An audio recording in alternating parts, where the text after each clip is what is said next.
Pag pangarap mong pinag-uusapan, nakakita ka ng opportunity, nakakita ka ng chance, nakakita ng dao para pupuntahan, kakin mo lang. Ano ba? Oo. Nakakadapa? Talaga. Nakaka-frustrate? Ay, nako. Totoo yun, pero maniwala ka sa akin. Kung ano man ang dadaanan natin along the way para matupad ang pangarap natin, ibig sabihin nun, ready ka lang. Ako, di ba? Bakit ka dapat ready? Kasi there will come a time, may mga downline ka, na kung ano yung dinaanan mo, pagdaan sa'yo, at sinabi nila, isa lang sabihin mo, downline, okay lang yan. Kasi alam mo ba, dinaanan ko yan, ito nangyari sa akin. Ngayon kung tutuloy ka downline, kung anong gagawin mo, nangyari sa akin, yung resulta, ito rin ang mangyayari sa'yo. Mag-compute kayo, ilan ba gusto mo? Diba? Nga doon nag-compute ako sa inyo, 30 lang sinasabi natin kanina. Nung una na siya ka, nung binabol chart ka, natuwa ka. Pwede pala. Ang matindi niya yung susunod, hindi yan 42. Try nyo kung mag-compute mamaya. Tignan mo yung bubble chart mo. Bakit dapat mong bantayan ang bubble chart mo? Yung pong speedometer mo. Para malaman mo kung lumalayo ka ba o hindi. Naku niyo po, kabahan ka pag nagbilog ka. Sabi ni Chris, magpapulog daw. Mrs. mo, tingnan ng left at right. Ayos. Mrs. nila.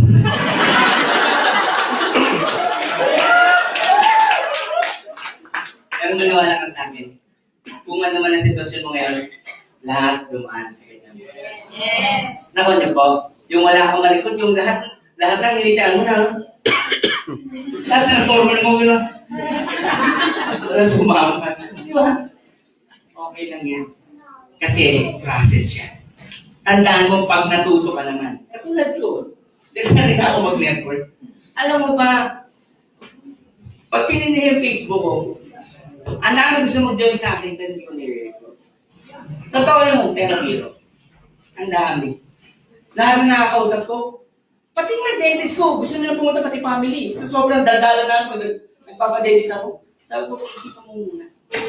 Sabi, disidido na nga kami. Kasi pag-iisipan ko, wala tayo pupunta. Imagine mo ako namimili ng recruit. Di ba ngayon, hirap na hirap ka? Ganyan ako nung day 1. Pero nagka-resulta ako, kahit isang resulta. Asan si ano? Si Karen. Yan, imagine mo. Nakikidrive lang ng kotse yan sa akin dati. Pinigil na ako pa yung pag-atos, baka sumabit na. Wala kang choice eh. Wala kang choice. Alam mo bang wala kang choice? Pag nandito ka, wala kang choice. Kasi lahat ng pangarap mo matutupad mo.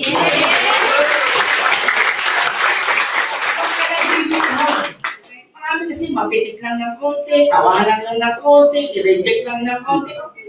Ay, tandaan mo, walang yumama overnight. Wala. Diba? Who would know? Who would know na lalampasan pa si Warren Buffett? He's previously the richest person in the world. He's #1 in the retail and stock market. Who would know?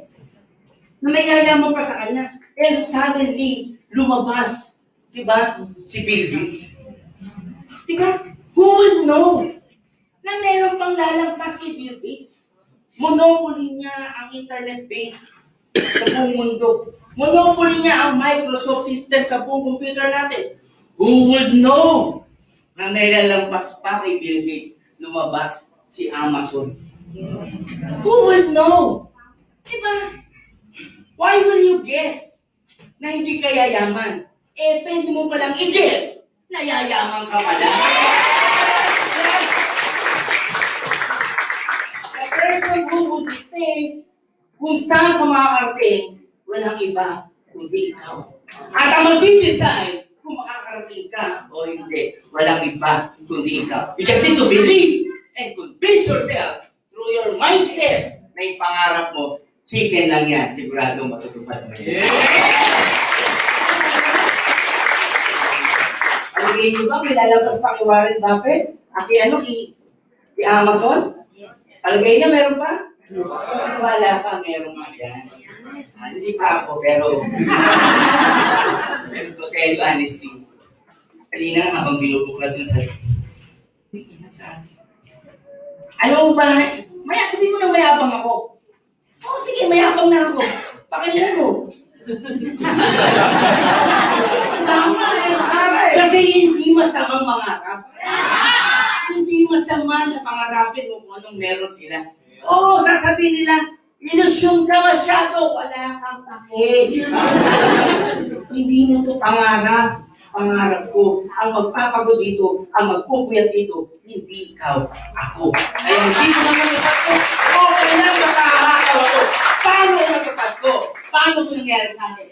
Sa aming pangarap ko, tinama ako. Ang sasabihin ko sa'yo, well.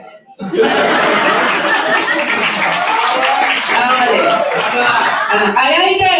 Kaya hindi! Lahat na naramdaman niya, nailaman siya nito ko ngayon!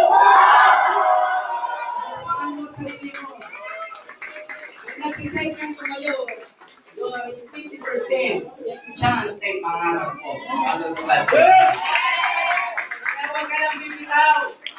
Huwag ka magpapapit sa sasabihin ng iba. Kasi nakakalam at ang may gusto, nayayaman ka. Walang iba kundi ikaw. Okay ba? Good morning.